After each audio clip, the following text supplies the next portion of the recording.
Welcome to Statics Lectures by Civil Thinking, and in this class we will solve another problem on resolution of vectors. Now before I continue, I suggest you to please watch the video lectures in sequence as given in the playlist. You will find the playlist link in the description or you can click here.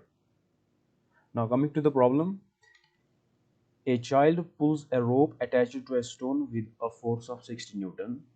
Okay, now we have some stone, something like this, and the child pulls a rope. Okay, there is a rope attached to it.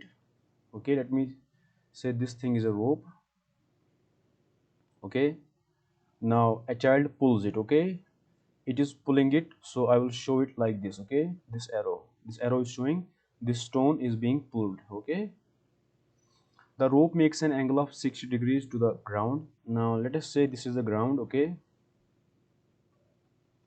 now this rope is making an angle of 60 degree. Okay, so if I draw a parallel line here parallel to the ground, this angle is 60 degree. Okay, what is the effective force along the horizontal direction? Okay, this is the horizontal, parallel to the ground is horizontal direction.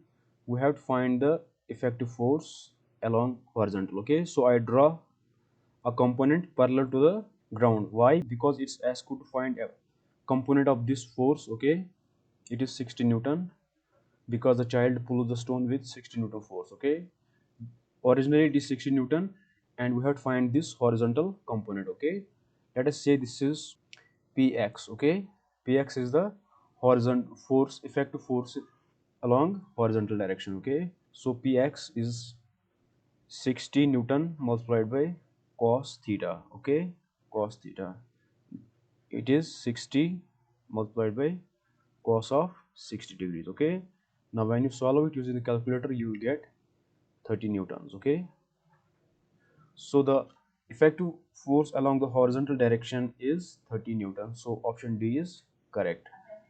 I think this was really a very easy problem. If you have any doubts, please comment, and see you in the next class. Thank you.